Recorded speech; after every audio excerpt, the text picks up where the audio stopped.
Imagine growing up in a small, peaceful town, surrounded by friends and family, only to later become one of the world's most dangerous criminals. It sounds like something from a movie, right? But this is the true story of Richard Eduardo Riquelme Vega, better known as Rico de Chileen. Rico wasn't always a mastermind criminal. He had a normal childhood, just like any other kid. But as time went on, his path took a dark turn. He became part of one of the biggest and most powerful drug empires in Europe. How did all of this happen? How did a boy from a small town in Chile turn into a feared drug lord who ordered murders and ran huge drug deals? In today's story, we'll take a look at Rico's life, how he got involved with dangerous people, and the shocking crimes he committed. Let's get right into this unbelievable true crime story. Rico was born on November 11, 1973, in a small mining town called Sewell in Chile. Sewell was a quiet place where people worked hard in the copper mines to provide for their families. People led simple lives and everything seemed peaceful. But things didn't stay that way for Rico's family. The country was under the rule of a dictator, General Augusto Pinochet, and life was becoming difficult and dangerous. Rico's parents decided that they needed to flee Chile to protect their family and give Rico a better future. When Rico was just 8 years old, his family moved to Amsterdam, the capital of the Netherlands. They hoped that moving to a safe and peaceful country like the Netherlands would give Rico the chance to grow up away from the troubles in Chile.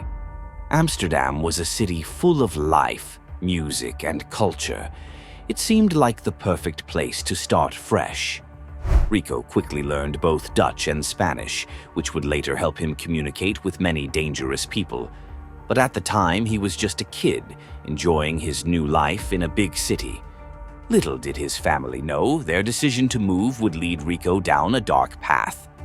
Like many kids, Rico loved music, especially hip-hop. He also loved graffiti. He started tagging walls and buildings in Amsterdam with his graffiti name. It was fun, and at first, it seemed harmless. Rico spent his teenage years hanging out with other graffiti artists, making friends with people who enjoyed the same hobbies. But his love for graffiti brought him into contact with people who were involved in more than just street art. The people Rico hung out with weren't just into tagging walls. They were involved in serious crimes like robberies and drug dealing. One of the people Rico became friends with was Gwenette Martha, a young man who would later become one of the biggest drug dealers in the Netherlands. As Rico got deeper into the graffiti scene, he also got pulled deeper into the world of crime. He went from painting walls to doing much more dangerous things. This was the first big step on Rico's journey into a life of crime. By the time Rico was in his mid-20s, he was fully involved in the criminal world. He wasn't just tagging walls anymore, but was now involved in smuggling drugs. In 1999, Rico made his first big mistake.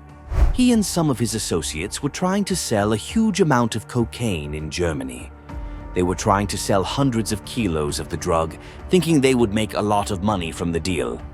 But Rico didn't know that the people he was trying to sell the drugs to weren't real buyers. They were undercover police officers. The whole deal was a setup. Rico was arrested on the spot and sent to jail for 11 years for drug trafficking. For most people, this would be a wake-up call.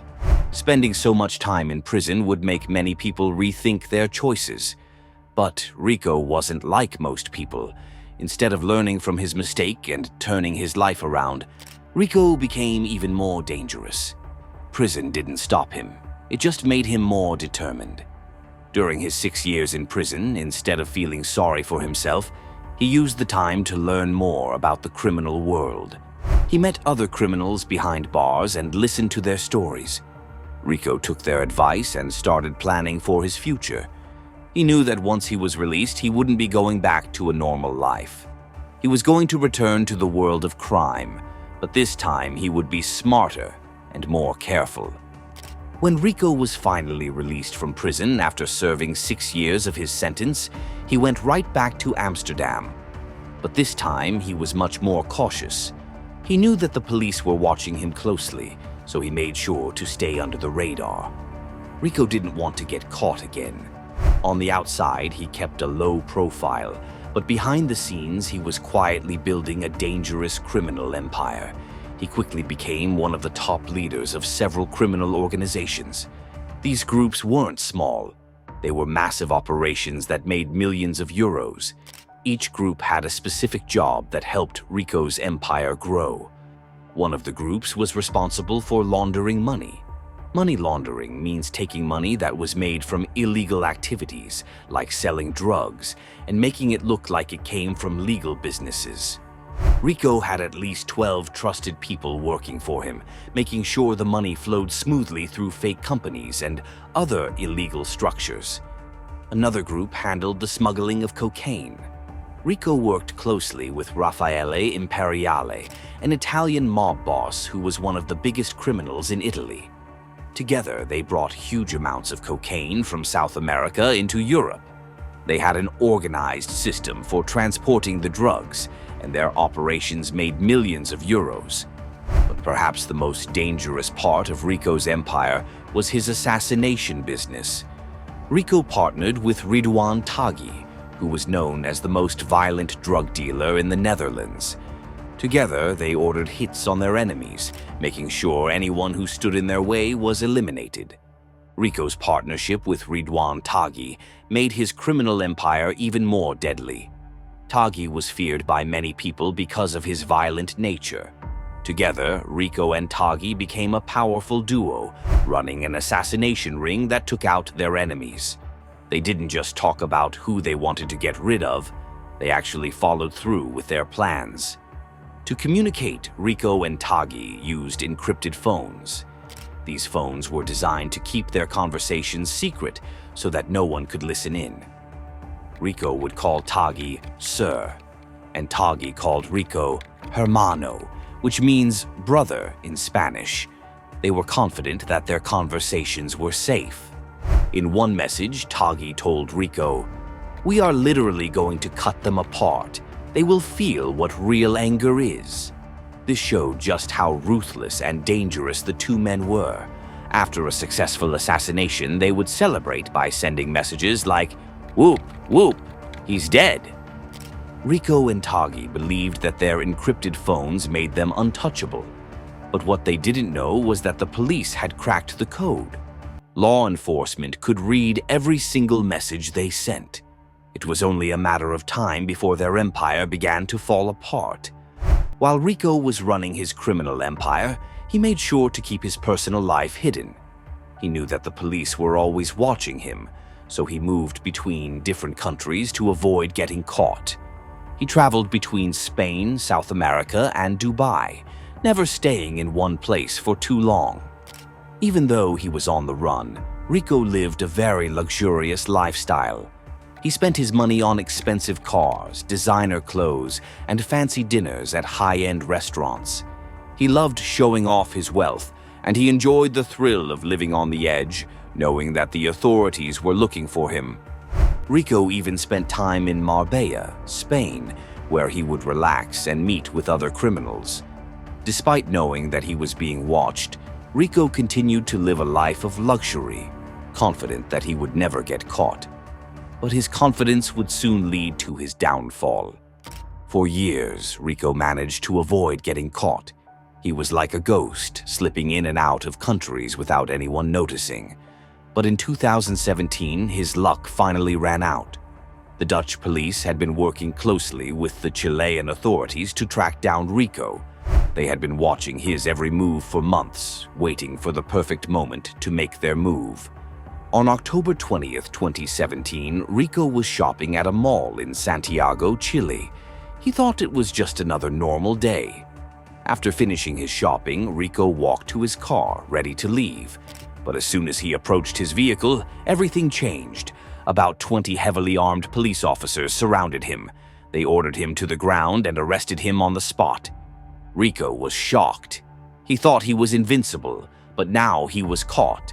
The police later said they could see the disappointment in his eyes. Rico knew that his life of freedom was over. After his arrest in Chile, Rico spent 5 months in a Chilean jail before being extradited to the Netherlands. Once he was back in the Netherlands, he faced charges for his crimes. But there was something strange about his extradition. Rico wasn't charged with the murders he had ordered. Instead, he was only charged with drug trafficking and money laundering. This meant that his prison sentence would be much lighter than it could have been if he had been charged with murder. On May 31, 2021, Rico was sentenced to 11 years in prison for leading a criminal gang and laundering millions of euros. Even though there was clear evidence linking him to multiple assassinations, he wasn't charged with those crimes. This loophole meant that Rico could be free much sooner than people expected. Rico's arrest didn't just affect him, it had a huge impact on the entire criminal world in Europe. After Rico was taken into custody, there was a power struggle among other criminals who wanted to take his place. His former partners, like Ridouan Taghi and Raffaele Imperiale, continued to operate. But things started to change without Rico. The Dutch authorities also began cracking down even harder on the drug trade. They used the information they had gathered from Rico's encrypted phone messages to arrest more criminals and stop several planned assassinations. Rico's capture sent a clear message to the criminal underworld that no one is truly untouchable. Richard Eduardo Riquelme Vega, also known as Rico de Chileen, lived a life filled with crime, power, and violence. From his early years as a graffiti artist in Amsterdam to his rise as one of Europe's most dangerous criminals, Rico's story is both shocking and tragic. His empire of drugs, money laundering, and assassinations caused incredible harm to many people. Rico's story raises important questions about justice. Should someone responsible for so many crimes get off with just 11 years in prison? Is it fair to the victims and their families? Only time will tell if Rico will face more charges for the murders he ordered or if he will one day walk free. What do you think? Did Rico get off too easy? Let us know in the comments below, and don't forget to like and subscribe for more incredible true crime stories. Have a story you'd like us to cover? Also include it in the comments below, and don't forget to share this video with your friends. Thanks for watching.